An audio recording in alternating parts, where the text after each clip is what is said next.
Alors, je me retrouve aujourd'hui présentement au parc Cartier-Brébeuf. C'est le site qui commémore le deuxième voyage de Jacques Cartier et de son équipage en 1535-1536. Mais au départ, avant d'aller plus loin, je veux mentionner qu'à l'été 1534, Jacques Cartier, qui est un explorateur de Saint-Malo en France, au service du roi de France, François Ier, explore les côtes canadiennes à la recherche d'un passage vers l'Asie ou d'une contrée qui serait pourvue de richesses de toutes sortes. Donc à l'époque, c'était courant de le faire ainsi. On partait de l'Europe pour s'en venir vers l'Amérique, justement pour essayer d'aller chercher soit des routes inconnues ou soit des richesses de toutes sortes. Il parcourt donc le golfe Saint-Laurent. Il rencontre des Micmacs dans la baie des Chaleurs avec lesquels il échange des objets contre des fourrures. Donc c'était très courant à l'époque de faire ainsi.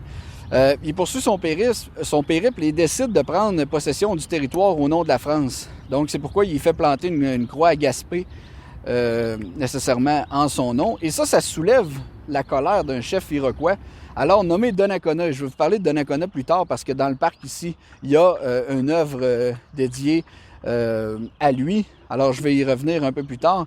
Et ce dernier, quand même, permet à l'explorateur Cartier de poursuivre son voyage avec ses deux fils que Cartier ramène en France pour y passer l'hiver 1534-1535, après avoir autorisé ce dernier à planter une croix à Gaspé. Tout juste avant son second périple, Cartier apprend des fils de Donnacona qu'un fleuve pénètre le territoire dont il a exploré les côtes. Alors, il organise une seconde expédition pour 1535, au cours de laquelle il se rend à Stadacona, qui était à l'époque Québec, pour y revoir Donnacona. Et c'est lors de son deuxième voyage au Canada, Cartier croyait toujours que le fleuve Saint-Laurent était une ouverture continentale qui pourrait le mener jusqu'en Asie. En voyant que les dimensions du fleuve diminuent à la hauteur de Québec, il se mit à la recherche d'un havre où laisser ses deux plus grands bateaux, donc la Petite Hermine et la Grande Hermine, en sécurité afin de continuer ses explorations plus loin sur les Mérillons vers Hochelaga, qui était à l'époque Montréal. Donc on comprend que la Petite Hermine et la Grande Hermine ne pouvaient pas se rendre plus loin que ce qui était à l'époque Stadacona, Québec. Et donc il a choisi son troisième bateau, les Mérillons, pour s'y rendre.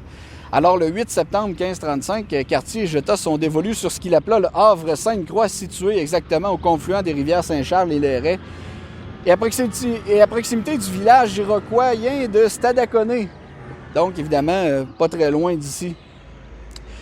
Et donc, il décide de poursuivre sa route vers Hochelaga, Montréal, comme je l'ai mentionné plus tôt, avec les Mérillons, où il rencontre d'autres Iroquois qui étaient déjà sur le site.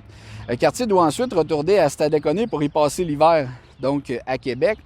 Sauf que, évidemment, lui et son équipage n'étaient pas très bien préparés aux rudesses de l'hiver canadien. Ils ne voulaient pas se construire d'abris isolés du froid à cette époque-là. Donc, ils décidèrent d'habiter les entrepôts des navires, ce qui s'avère une décision très coûteuse pour son équipage parce qu'en 1535-1536, durant l'hiver, 106 des 110 marins furent atteints du scorbut et 25 d'entre eux moururent et furent enterrés là, probablement sur le site.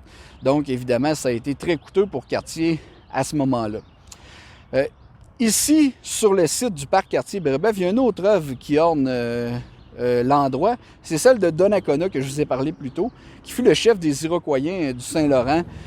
Lui qui était le représentant du village de Stadacona, qui était Québec à l'époque, durant les voyages de Cartier, qui en a fait 3 entre 1534 et 1536.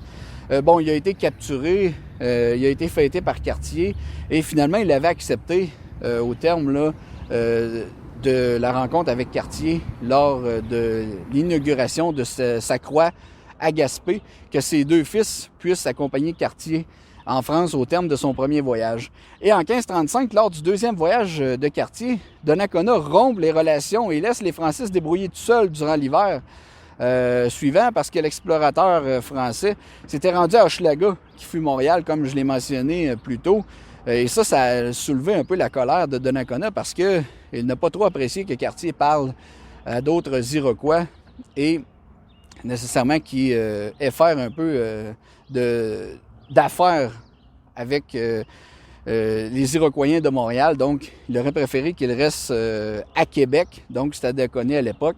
Et ça, bien évidemment, ça faisait en sorte que il y a eu une discordance entre les deux à ce moment-là. Et il faut dire aussi que les Iroquois avaient un remède contre le scorbut qui s'appelait l'Aneda, qui est une infusion d'un conifère canadien, qui est du cèdre blanc ou sapin baumier, là. Donc ça a été quand même un remède assez important. Donc Cartier qui a demandé à Donnacona de lui donner un remède contre ça. En échange, ce qu'il a fait au printemps 1536, Cartier a décidé de retourner en France et il profite d'une dispute entre Donnacona et d'un rival pour attirer celui-ci dans une réunion où il l'enlève tout simplement, lui et ses 9 autres membres de sa tribu, en promettant à la population de Stadaconé de ramener leur chef dans 12 lunes. Bon, évidemment, Donnacona a fait sensation en France où il raconte les merveilles d'une contrée mythique qui est aujourd'hui le Saguenay.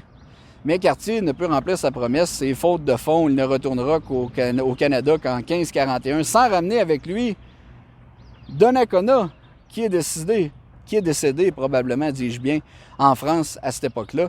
Personne n'aura jamais de nouvelles de lui et ses fils par la suite, donc on suppose qu'il a été gardé par les Français, par le roi là-bas, justement une sorte d'arnaque, si on peut dire, que lui a fait Jacques Cartier et tous les gens qui faisaient partie de l'expédition. Alors pour ceux qui seraient intéressés à venir ici, à ce parc, donc le parc Cartier-Brébeuf, qui raconte justement le passage de Cartier à la rencontre de Donnacona, qui a sa statue plus loin. C'est vraiment quelque chose de très bien. Centre d'interprétation et évidemment un havre de paix pour les gens qui veulent marcher, courir, faire un peu d'exercice, se promener avec les animaux de compagnie, simplement se détendre, prendre du soleil. Alors un parc très tranquille ici, au cœur de Québec. Alors moi, je vous retrouve dans une prochaine capsule historique qui va relater l'histoire de la ville de Québec et des environs. Alors à une prochaine et au plaisir.